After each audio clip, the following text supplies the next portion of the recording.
I have this book in front of me. Chemistry and Chemical Reactivity. It's a hybrid class apparently because it has laboratory experiments you do and also has explanations of everything, you know.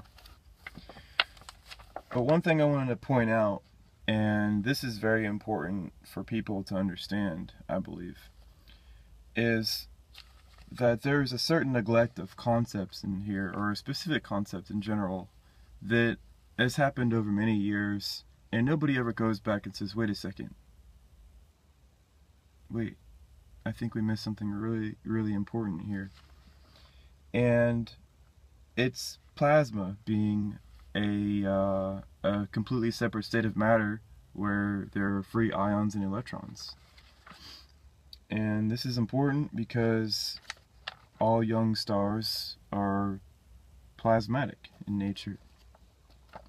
So I thought to myself, well, I'm just going to double check to make sure that they ignore it. So I went to the index and I looked for electrochemistry, and good thing it's in here, electrochemistry, page 690 to 733.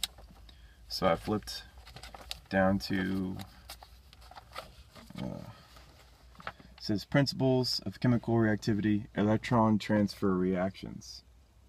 Okay. And just to prove my point, I went over 43 pages and I was looking at all these types of reactions. You know, it has a lot of diagrams of simple electrochemical reactions where you have aqueous solutions and solids inducing a voltage or, you know, electron potential across the membrane, where the anions go one way and the cations go the other way. But what I noticed here is there's not a single mention of plasma, regardless if plasma is an entirely ionized solution, and then you can have differentiation of plasma inside of the stars forming electrochemical cells, which then also can form capacitors, you know, which form filaments, form giant filaments that, you know, equalize and then boom, blast out a whole bunch of energy. But obviously the reason why they ignore plasma in here is basically because, well, the majority of the materials that they use to do experiments on are aqueous solutions, meaning a solute inside of a liquid. And you have liquids, and then you have gas in here, like hydrogen gas. But that's really about it. There's no mention of plasma in this entire thing where it says electrochemistry. As well, I looked up the word plasma. I was like, okay, well, they have to have plasma in here somewhere, and they do.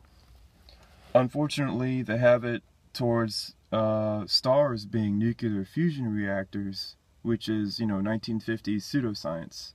Stars are electrochemical in nature. But as it says here, quote, at the very high temperature needed for a fusion reaction, matter does not exist as atoms or molecules. Instead, matter is in the form of plasma made up of unbound nuclei and electrons. That's how Mother Nature forms planets. She doesn't have molecules already formed, preformed, just because of gravity alone. She starts out with a plasmatic object. She takes a large cloud and it gets ionized with very large electrical currents and very powerful magnetic fields. She burrs a star and it remains ionized mostly for long, long periods of time. And over time, that ionization, you know, equalizes obviously, and those unbound nuclei, they combine with each other, forming gas. Meaning the young star forms the gas, becomes the gas giant. And even over many more millions of years, billions of years even, those small molecules become larger and larger as they clump together inside the star, forming things like rocks and minerals and life and all that good stuff. But I just find it, you know, really weird how the most used electrolytic substance in the universe, nature, I'm not saying nature is like this, you know, fire elemental or whatever, but nature, she does things right in front of us.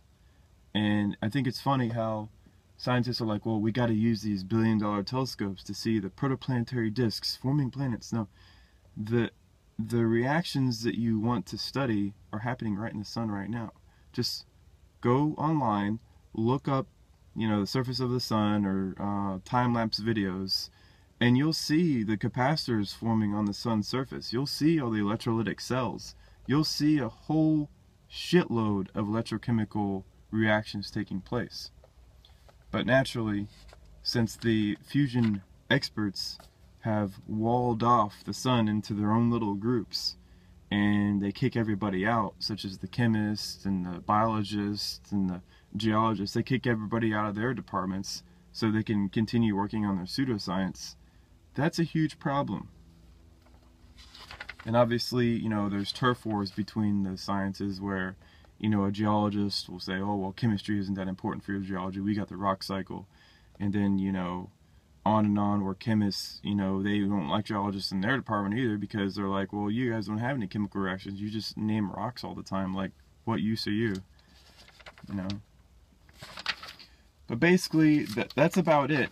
When you have an entire textbook, okay, like that, a 1,000-page textbook, where it ignores the most important state of matter when it comes to stellar evolution, planet formation, then what you have are students being pumped out of schools who don't quite get the big picture.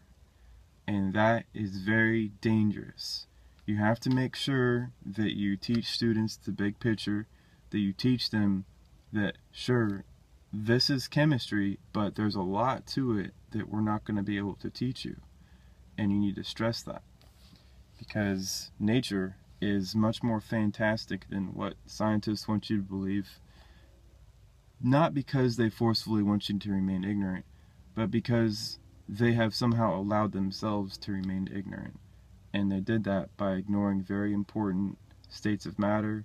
They did that by looking at the past and putting too much importance on what we think we know, and not ever exploring avenues where maybe we might not know as much as we thought. So I guess that has to do with, deflating egos and stuff like that, and it's a painful process for a lot of scientists these days, because, they want to believe that, they left no rock unturned, but chances are their egos are getting the best of them. So be careful when you point this out to people. I've tried to let Electric Universe people know, but they don't want to listen either. They'd rather do everything with electrical current only, not understanding that chemistry is the central science. And if they don't talk about chemistry during stellar evolution or planet formation, then they're not actually talking about the stars at all. And that's one very important part I wanted to bring up. Anyways, I've been enjoying my little break from theory development, and I think I might start working on it more in the future, but for now I've got to get my college degree knocked out so I don't, so I don't have to worry about it in the future. Today is September 23rd, 2015. Everybody have a good day.